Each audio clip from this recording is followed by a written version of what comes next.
You still have feelings for your ex. You've had FaceTime sex during quarantine. You are in love with your dad. You only moved back to Canada for content. Your parents help you out financially.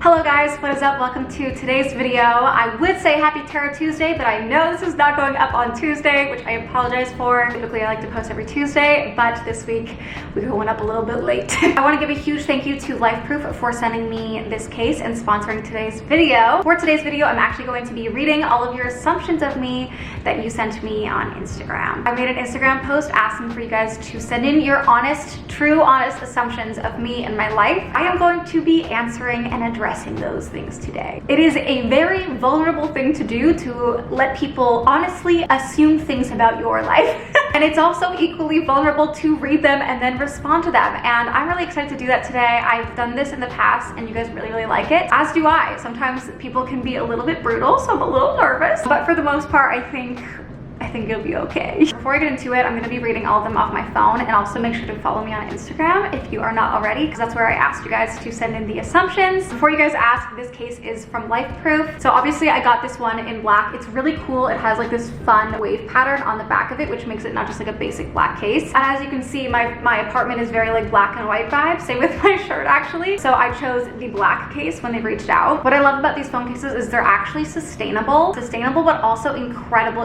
quality. Like the other day I dropped this so hard on the ground, like on this hardwood ground, and it went flat down on its face, and I heard it. I was like, oh my god, it's done for. I turned it over. It was 100% fine, no scratches, anything. I was genuinely very impressed. So from here on out, I am fully trusting this case. Actually, I just looked it up and it's drop proof from 2 meters, which is like just over 6 feet, I think. So yeah, reliable. And I can now tell you for sure it works. Very sad fact, but upwards of 12 million metric tons of plastic ends up in the oceans every single year. These cases are built from 85% ocean-based plastic. So that includes fishing rods, fishing nets, ropes and whatnot. So I really like that everything is getting reused. Life Proof is working to improve the planet, which I think is amazing. I really want to make lasting change, and I love supporting a brand that is so sustainable and really genuinely cares about the planet. I think it's incredible. What I also love is that when you buy one of these cases, they like to give back, and they partner with a lot of water conscious nonprofits to help heal the ocean. And when you buy one of these, they will donate $1 to whatever cause of your choice. I highly recommend checking out Life Proof. I'm gonna have a link in the description to go learn more. What they're doing is amazing, and I am so proud to work with them and rock their phone case. So as I said, link is gonna be down below. And with all of that being said, let's jump into these assumptions. Okay, first one, you always crave change. Yes, absolutely 100%. Ever since I was super young, I lived for redoing my bedroom. I always wanted to move it around, whether I just moved my bed to a different wall, something to change my space up. Like I really love just experimenting with different things and seeing how I do in different environments. So it all started when I was young with just moving my bedroom around, and now I am experimenting with different countries. So it's taken a different adult level here, but yes, it remains the same. I love change. I love switching things up and switching up my environment. I love it. Here's an interesting one. We're just getting right into it. You still have feelings for your ex. Just to give it to you straight, it's an absolute no. I'm very thankful actually to be in the place where I am post breakup. We're coming up on a year now actually. Well, not really. We're like 8 months deep. But to be completely honest, what I've learned post breakup about him, I've learned a lot, and I've realized who he really was at the end of the day, and I'm very grateful to be far away from that relationship. You are almost broke by owning 2 houses. No, thankfully not. First of all, I am renting this place. It's not, I didn't buy it. And also, I like to consider myself responsible enough to where I wouldn't do that. Like I wouldn't rent a place if I knew it was gonna make me broke. You know? You love your short hair more than you loved your longer hair. This is one that I can't really say yes or no to, because I like them both in different ways. I think having long hair makes me feel really girly and feminine when it's done right, because otherwise it just looks like a mess. But I also like how easy this shorter hair is. But I also, I don't know, I can't really say, because as I said, I really love change, and I don't doubt that one day I would maybe want long hair again. Well, I don't really know. I don't know. You're super passive aggressive.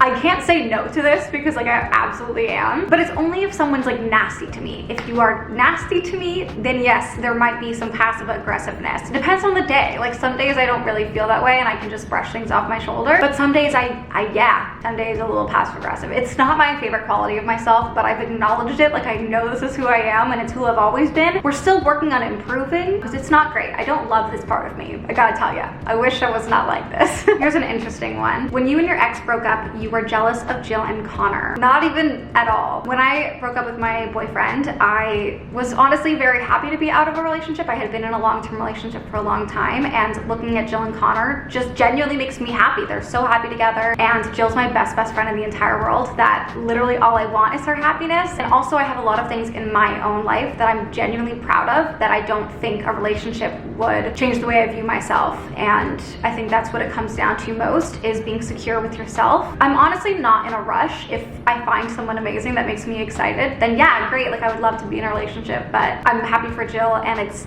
totally separate from my feelings on having a relationship, if that makes sense. I love your videos, but to be honest, you don't really interact with your followers in the comments. Well, I'm very sorry that you feel that way because I spend so much time in the comments, in my DMs, responding to people all day, every day. Like all the time I'm responding to comments, and I'm so sorry if I've missed some of yours. It's not intentional at all. Sometimes it is overwhelming when I see a lot of comments, but I do make it a very big priority to respond. It means so much to me that your comments, I just really genuinely appreciate them. That you don't realize just how successful you are. Very humble, but you should be so proud. Thank you.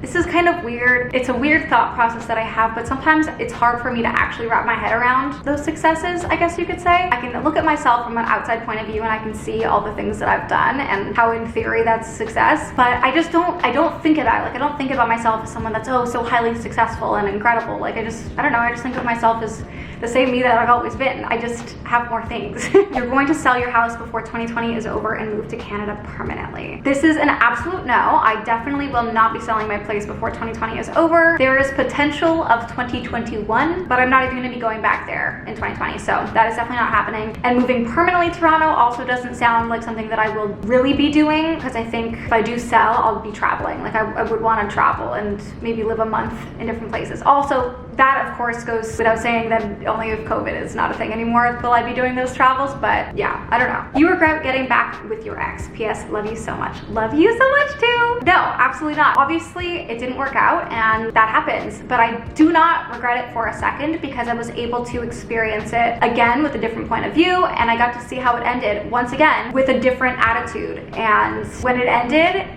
and there was no what ifs. That's what I needed. I was gonna have what ifs if I didn't get back together with him, and for myself and for the ability to move on, I had to give it another shot. That you're nice, but if someone pisses you off, it's over. As I said earlier with my passive aggressiveness, so yeah, I think I'm a really nice person, but if you tick me off in a certain way, I'm not so nice. And I'm sorry for that. It's just who I am, and I really try to control it. But I don't know, sometimes I will read something completely unnecessarily rude, and it bothers me, and I don't know how to not let it bother me. You know, like I don't take any of it to heart. I don't think of myself differently based off of those comments. But what bothers me is that somebody could have a spam account, know anything about who they actually are, and they can sit back and write something nasty about me, and they don't really know me, but they're hiding. You know, like there was one time where someone was sending me like a nasty thread of emails, and I replied to them saying, hey, do you want to grab coffee and chat about it? And they went back and forth with me saying, yeah, here's the time, here's the place, we had a full plan,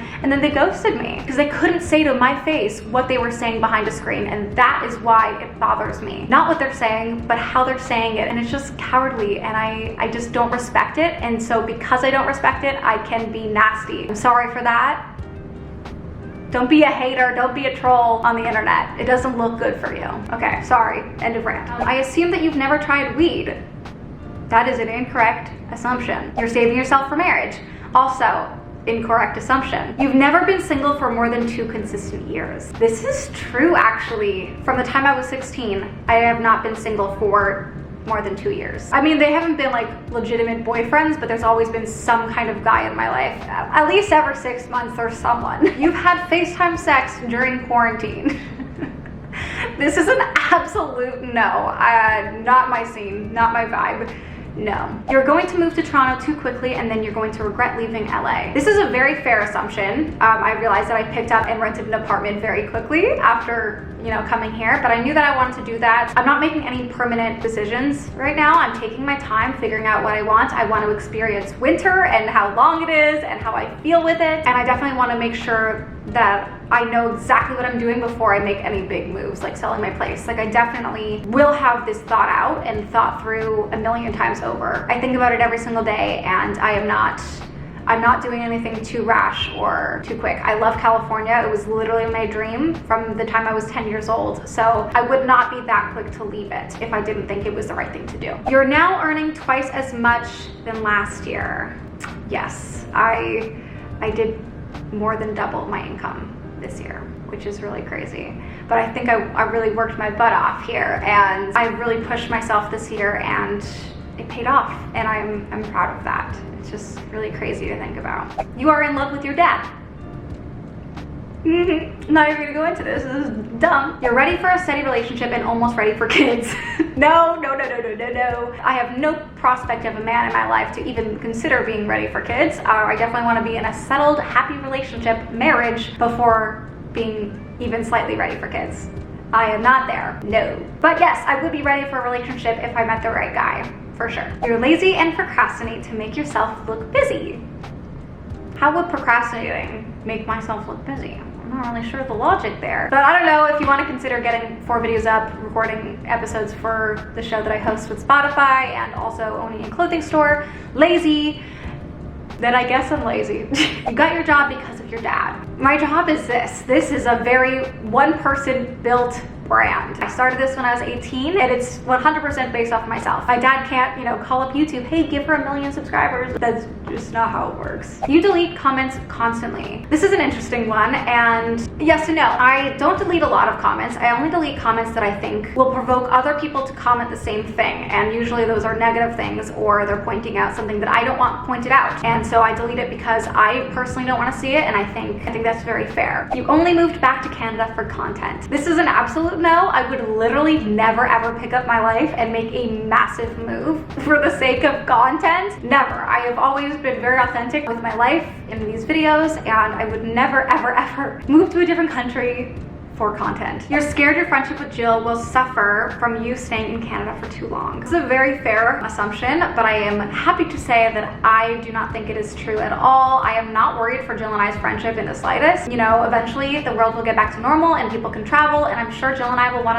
to meet up all over the place and meet up in different states or countries, and we'll do a lot of traveling together, I think. We also FaceTime all the time, and I also haven't made any decisions on where I'm gonna live. So no, I am not nervous about it. We are literally like sisters. I am not in the slightest concerned for our friendship. You're not that eco-friendly. I don't know, this one's hard to say because I feel like I've done quite a few things in the last year that were more eco-friendly, but unfortunately with COVID, a lot of those things I wasn't able to do. Like, for example, I bought a couple of reusable grocery bags to bring to the grocery store, and because of COVID, you can no longer bring reusable bags. They don't accept it, so they have to give you the plastic bags. I don't actually understand the reasoning for that. Obviously I understand, COVID restrictions, and I respect them, but I don't get that one. That doesn't really make sense to me. But ultimately, I really would love to become more eco-friendly, and I really would love your guys' advice and tips on ways to do so. I really eat very limited meat, which is great for the environment. There are definitely things that I can improve on, and as I said, I would really love